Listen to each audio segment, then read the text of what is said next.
seperti Umar bin Khattab. Laki-laki tegar, laki-laki yang tegas, tidak pernah berbasa-basi dalam kebenaran itu, ternyata sabar, lembut hatinya, dia takluk oleh istrinya.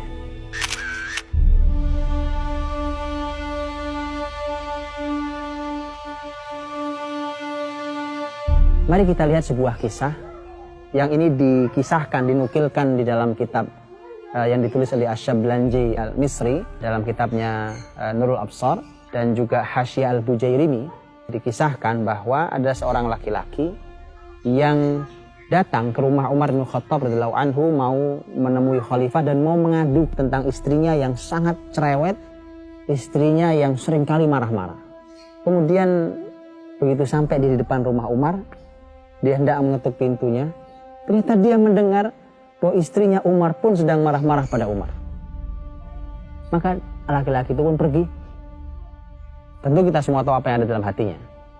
Dan inilah yang nanti diungkapkan ketika Umar keluar dari pintu rumahnya, kemudian mengejar laki-laki itu dan mengatakan, "Saudaraku, nampaknya kau perlu dengan saya." Dia bilang, "Iya, saya ingin mengadukan tentang istri saya yang sering marah-marah pada saya.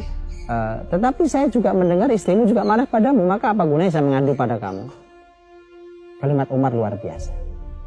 Ini pelajaran mahal buat para ibu, buat para wanita. Kalimat ini menarik sekali. Umar mengatakan, "Fa innaha tabakhah li ta'ami wa khabbazah li khubzi wa ghassalah li thawbi wa radda'ah li waladi." Ada 4. Mengapa saya sabar terhadap istri saya? Karena dialah yang memasakkan makanan saya. Dialah yang membuatkan, mengadoni sampai memasakkan roti saya. Dialah yang mencucikan pakaian saya. Dan dialah yang menyusui anak-anak saya. 4 hal ini.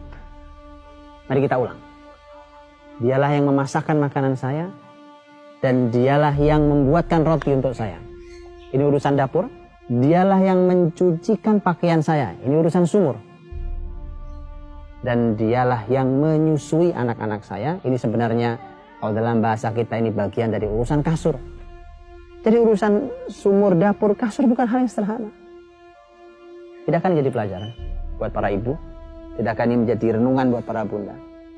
Bahwa ternyata sumur, dapur, kasur kemuliaan bagi Anda. Sumur, dapur, kasur itu yang membuat Umar sabar bahkan dengan semua kekurangan istrinya. Bahkan sabar saat dimarahi istrinya. Dan kalimat penutup Umar pada laki-laki itu adalah, "Sabar saudaraku, karena itu hanya sesaat kemudian hilang."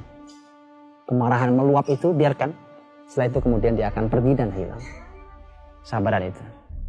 Dan berapa banyak hari ini laki-laki, apalagi dia memimpin kepala rumah tangganya, kemudian ketika melihat kesalahan istrinya atau istrinya yang marah, maka dia lebih marah dari itu semua. Kalau sudah begitu, yang ini marah, yang ini api, ini keluar apinya, apa yang terjadi? Api membakar rumah itu. Dan kalau ini terus berlangsung, maka tidak ada kalimat baiti jannati, tidak ada rumahku surgaku, yang ada adalah kapal itu mulai retak dan hampir-hampir saja mau karam kalau tidak segera diselamatkan. Para bunda, para ibu yang seharusnya juga kita tadaburi dari kalimat ini, sebenarnya adalah langsung firman Allah Subhanahu wa Ta'ala. Melihat ayat ini, mentadaburi ayat ini, sebenarnya kita khawatir sekali karena ayat ini adalah ayat yang sangat sering kita tolak. Ketika Allah berfirman dengan sangat jelas di dalam surat Al-Ahzab ayat 33. Allah berfirman, "Waqarna fi buyutikun wa la tabarrajna tabarrujal jahiliyatil ula." Menetaplah kalian, para wanita, di rumah-rumah kalian. Dan jangan berpenampilan tabarruj, penampilan jahiliyah. Kalimatnya sangat jelas. Waqarna fi buyutikun. Menetaplah kalian di rumah-rumah kalian. Artinya bahwa wanita tempatnya memang di rumah. Ini yang dicoba untuk peradaban hari ini, untuk digiring para ibu keluar dari rumahnya masing-masing. Dengan semua alasannya. Dengan alasan ekspresi ilmu di masyarakatnya. Dengan alasan bahwa wanita juga punya hak yang sama dengan laki-laki. Dan seterusnya. Tapi kita lupa. Walaysa dzakaru kal untha. Laki-laki tidak sama dengan perempuan.